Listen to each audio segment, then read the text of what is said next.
It's time for another Hollywood Connections Beauty Queen special. Now here's Deidre. Hello, everyone. Thank you for tuning in. This is Chat with Deidre. This is Miss Hollywood, Miss Florida Reporter Lifetime on Hollywood Connections with Dawn Reese.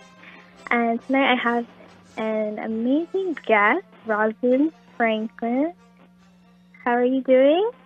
I am doing great. How are you doing? I'm doing awesome. And you are an award-winning author, inspirational speaker, and proud cancer survivor. You're also known as a master storyteller. So can you just tell us more about yourself and about your book, Meant to Be, which is about the incredible story of your parents and how they're survivors of very difficult situations, such as being a prisoner of war and a Holocaust survivor? Sure, absolutely.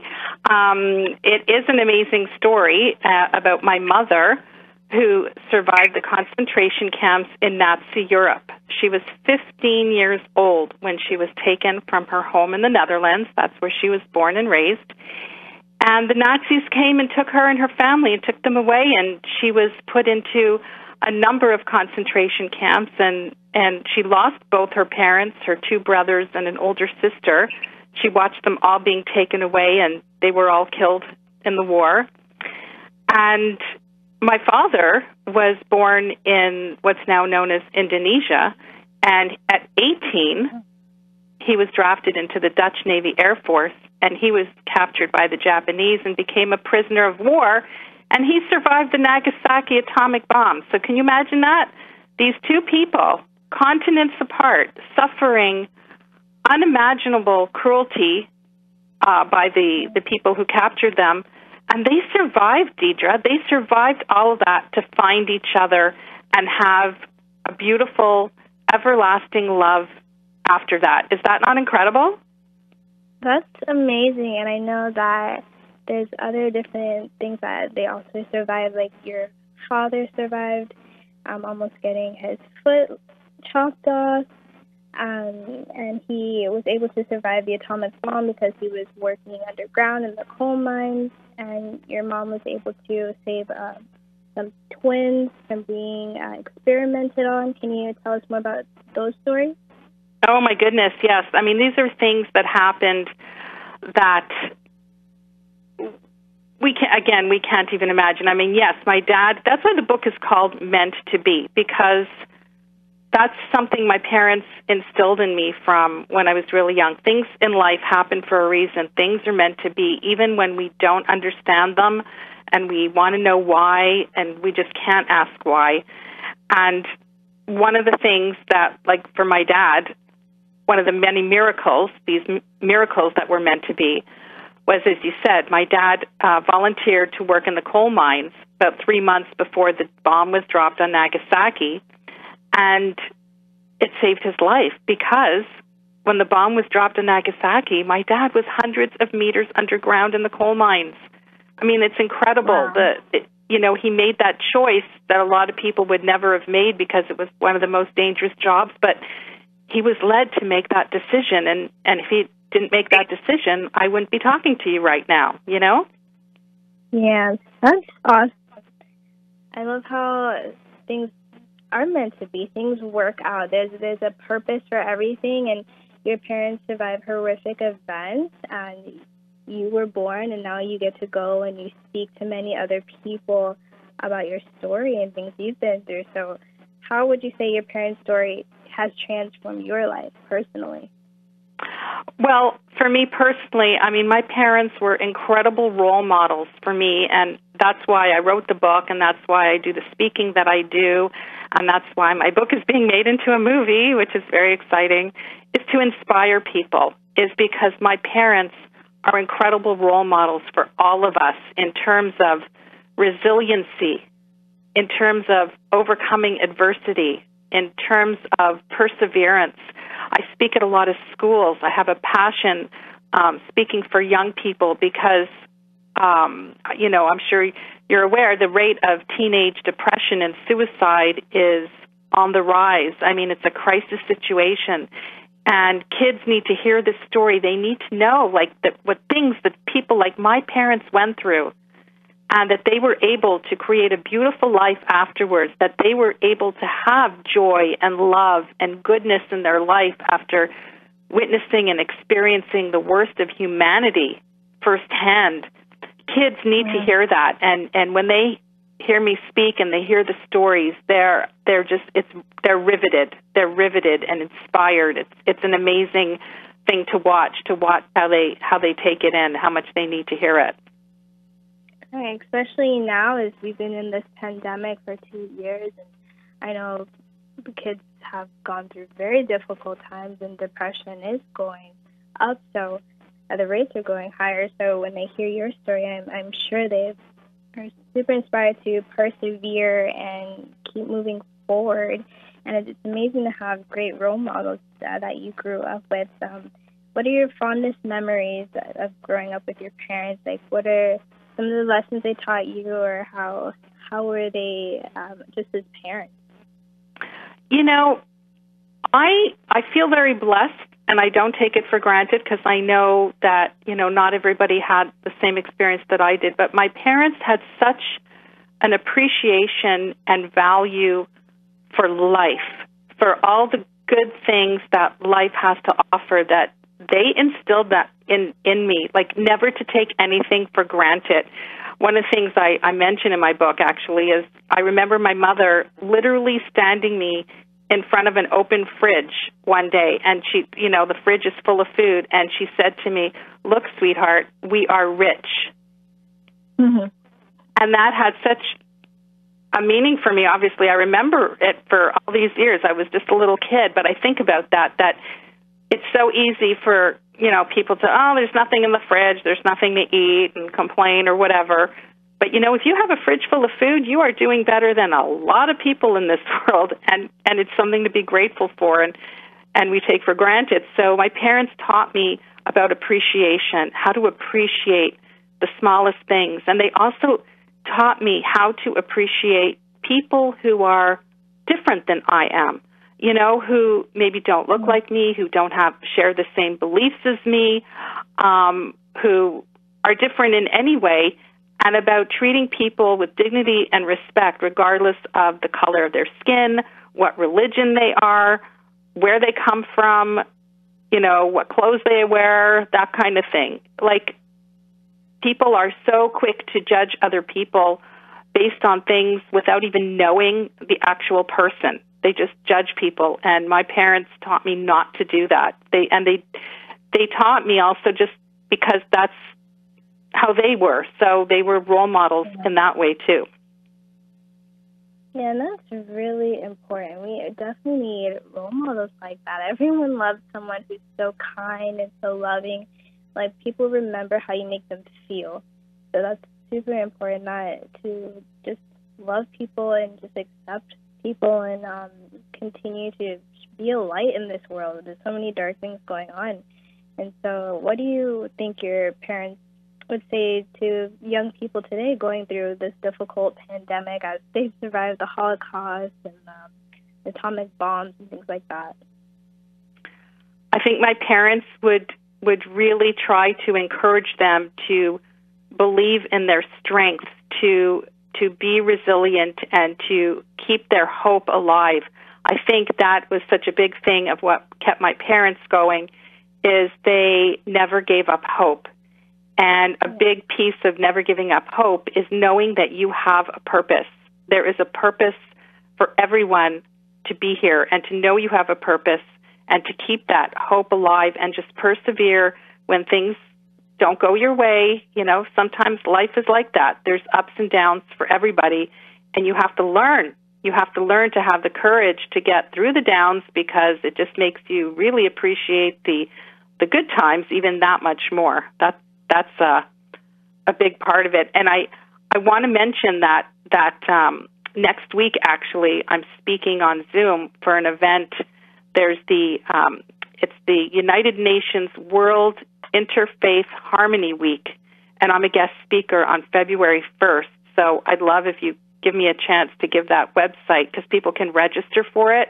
And it's all about interfaith unity, that people, again, treating each other with dignity and respect, but I'll be giving a presentation and telling a lot more about the story of my book. So that's I can give you that website is Interfaith Council Halton, which is HALTON.com, and people can register there. Awesome. And I also see in the flyer it says it can call 905-849-6000. Exactly. So interfaithcouncilhalton.com, or the number you just said, the 905 number. And it's also on my website where you can link to register for it. And my website, I have two ways of saying my website. The easier way is to just say meanttobe.today. That's the easier way to say on the radio, because my name gets so misspelled, Deidre. RoslynFranken.com. You'd be amazed how many different ways people can spell Roslyn. Yeah, my name gets mixed up, too, with Deborah often, because it's spelled D-E-D-R-A. People think it's D-E-B-R-A. Yes, exactly. No, but RoslynFranken.com is RoslynFranken.com. So, Awesome, but yeah, so, it's just so important to share positive, inspiring stories right now during these times, stories that bring people together, stories that uplift people. It's not an easy time that the world is going through, right? Right, and you are a proud cancer survivor. That's an incredible thing to live through, and to have a positive mindset getting through it and afterwards. So how did you get through that difficult time? I'm glad you asked that, because I wanted to mention, when you asked me about what I learned from my parents, my mother went through cancer. Oddly enough, she was 56 when she was diagnosed, and actually today is the date, I remember, because it was January 26, 1983, that she was diagnosed with stage 4 primary peritoneal cancer. And she was given 2 years tops to live with the strongest chemotherapy available in 1983. And when the surgeon told her she had cancer, this woman survived the Holocaust. She saw her parents and siblings being taken away, never to see them again. Starvation and malnutrition, and not knowing if she's going to see, the next day again. And then she gets told she has cancer. Right. It would have been so easy for her to give up, right, to just want to play the victim. But no, instead, Deidre, she said to the surgeon, she said, Hitler didn't get me. My cancer won't get me. I have too much to live for. Wow. And with that attitude, she lived for another 21 years. Isn't that incredible? That's such a headstrong mindset. Exactly. So she was when I got my cancer, like you were asking me, I just turned to both my parents, because my mother went through cancer. My father survived a massive heart attack and also way outlived the doctor's expectations. And they were my role models. I just adopted that same keep going, never give up attitude that they always role modeled for me. And I said, if they can do it, I can do it. And after everything they went through, if they could persevere, then certainly I could. And I really got my strength, I believe, from them. That's incredible. So now you get to be a motivational speaker, and you talk to many different audiences. So do you think that their life situation inspired you to be a motivational speaker, or what inspired you to do that? What inspired me to become an inspirational speaker? Just knowing that so many people are so down or aren't happy in their lives, or they just need a boost. They just need somebody to give them that spark and make them want to continue and move forward and say, hey, you know what? I can do it too. And to me, that is so meaningful when people come up to me after a presentation, and the biggest compliment is when they say, that was so inspiring. And I think, when I started out, I was calling myself more a motivational speaker, And then people didn't come up to me after and say, oh, that was so motivating. The word they kept saying was inspirational or inspiring. So I thought, you know what? There is a difference. There is a difference, and so that's why I identify myself more on the inspirational piece of it. That's good. There's a difference. I think like motivation is like, all right, let's go, let's get up, let's get motivated. But inspiring might be it hits deeper. It gets into your soul, it gets into your heart, and it changes you. So that's awesome, and especially to hear people say that and let that stick with you is so great. Thank you. Thank you. And anybody listening who belongs to any groups where they're looking for a speaker to uplift their people, then get in touch with me. And you also have a book called The A-List, 9 Guiding Principles for Healthy Living and Positive Living. So health is very important, and you wanted to create a healthy lifestyle and write this book. What was the process of writing this book? The A-List, 9 Guiding Principles for Healthy Eating and Positive Living. Yes, that was my first book, actually. And that came about because it's, I shouldn't say it's a funny story, but looking back now, it's so different when you look back on it. But I was 39 years old, about to turn 40, got on the scale one day and looked down at the scale and went, oh, my God, I was at my heaviest weight. And I thought, how does this make sense? I had survived cancer 10 years earlier.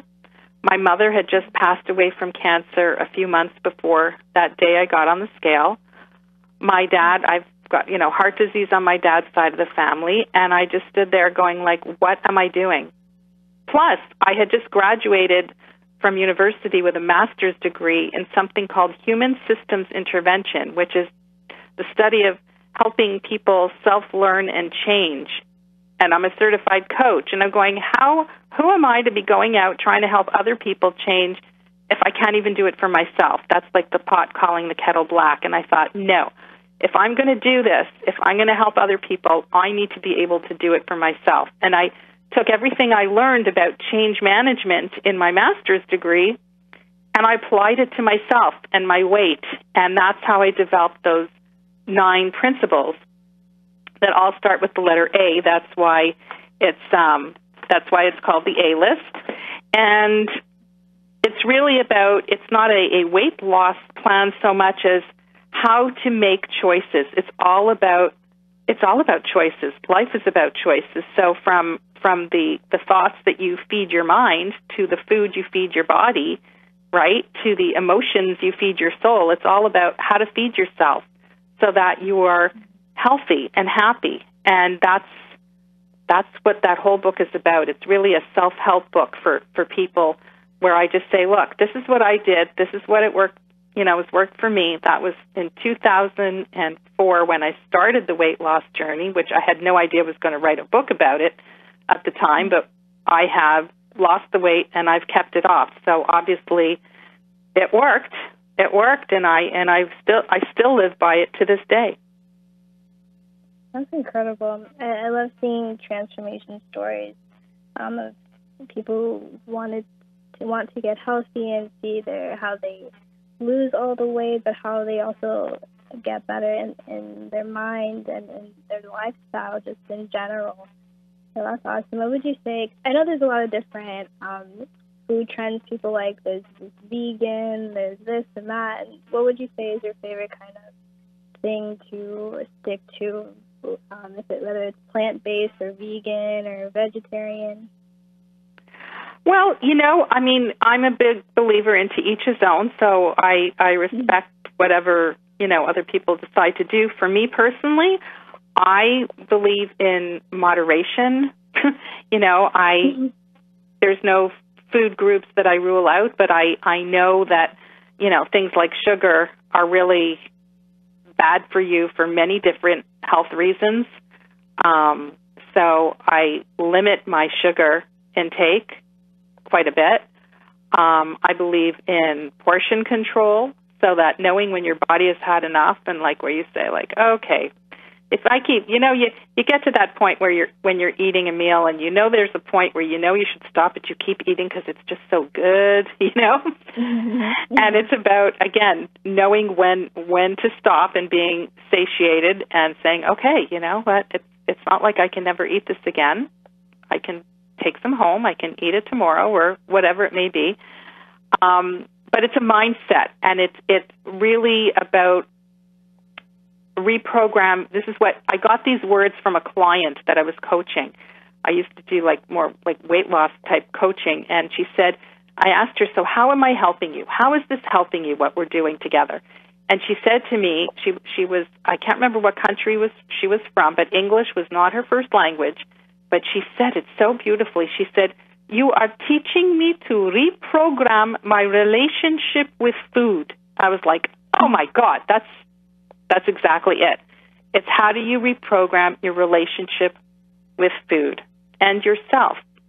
That's really what it comes down to, because when you can have a healthy relationship with food, or you can have a not so healthy relationship with food, And it really also comes down to the relationship you have with yourself.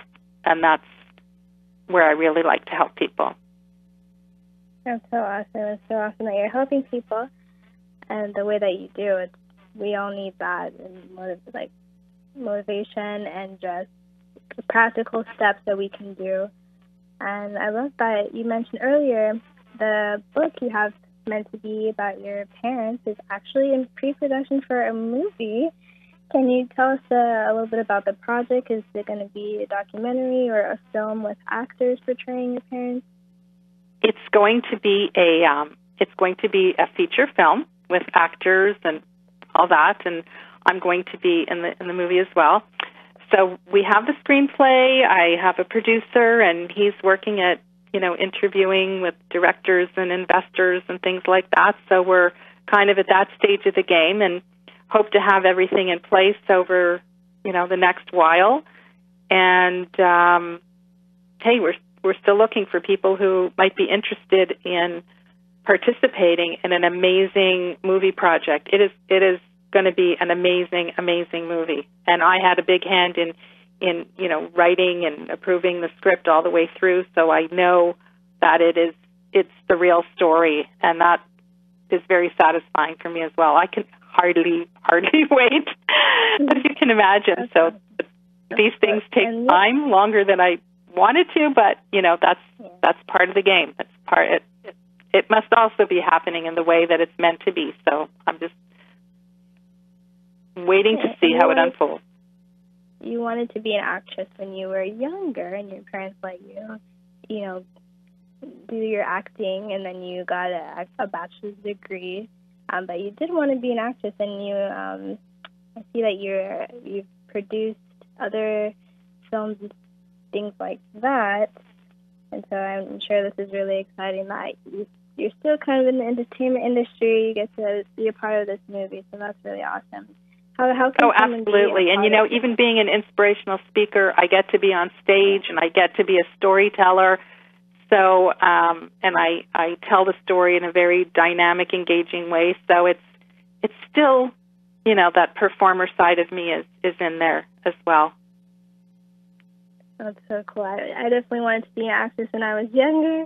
Life went a little different, but I still get to interview people and do things like that. So the entertainment industry is still not leaving my heart. It's still with me. So we have a lot in common. So how can someone be a part of your film? Are you guys looking just in the SAG-AFTRA, or is there a way someone can contact you to learn more about the movie and about what you're doing? Sure. I mean, if they just go to my website, all my contact information is there at roslynfranken.com, or if they just look me up, I'll spell it again, Roslyn, and the last name is Franken, Franken. And so my website is roslynfranken.com. And they could look me up. I'm on IMDb Pro. If they look up on Amazon, if they just look up any of my book titles, you'll find me there. But for my contact information, go to my website, roslynfranken.com. Awesome. Is there any other upcoming projects or any last words for the audience you'd like to say? Just aside from those two things, I mean, the only other thing I can mention that I do is I also help people write their own stories because, especially as a result of the pandemic, I mean, people would come up to me after presentations and say, "Oh, you're so lucky that your parents told you so much about, they told you so many of their stories." And I said, "Yeah." And they said, "Yeah, my parents never told me anything." And I said, "Really?" And I said, "Did you ever ask them?" And they're like, "Well, no." And I said, "Well, why don't you ask them?" And they said, "I can't. It's too late because they've passed away."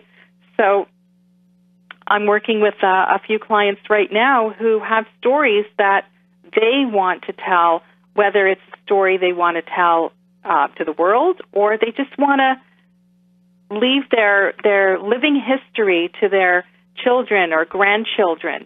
People, as you get older or your kids are young maybe, if you don't have time to sit with them or you don't think they're interested, trust me, at a later time in life they go like, "Oh, I wish I would have asked my parents. I wish I would know their stories." So I can help people do that, whether in writing or on video, but just to keep memories alive, keep personal histories alive. It's like a personal legacy that you can leave for other people, for your families, for your friends, or for the world if you have an amazing story, like, look what I did with my parents. That's also all on my website. That's so incredible. It's so great that you're doing that. It's so funny how people never ask their parents what they've been through. We can learn so much. My mom grew up in another country, so I definitely learned a lot from her. A lot of stories to tell, and it's awesome. Right, and grandparents, they're a wealth of stories. Yeah. Yeah. But they don't realize how important their stories are, or they don't think their stories matter. People, as they get older, they don't think, well, nobody's asking me, and nobody's really interested. And I'm like, when I hear them, I love listening to people's stories. I'm going, are you kidding me? These are amazing stories for people to hear, and they just don't realize how much their stories are important and matter and can make a difference in other people's lives. So if they could just know that, then I can really, help them to that next level. We'll definitely go to roslynfranken.com, and we'll hopefully hear more stories, and we can't wait for your movie. It's so nice to talking to you tonight. Thank you, and thank you for having me. Thank you. Have a good night. Good night. Take care. Bye-bye.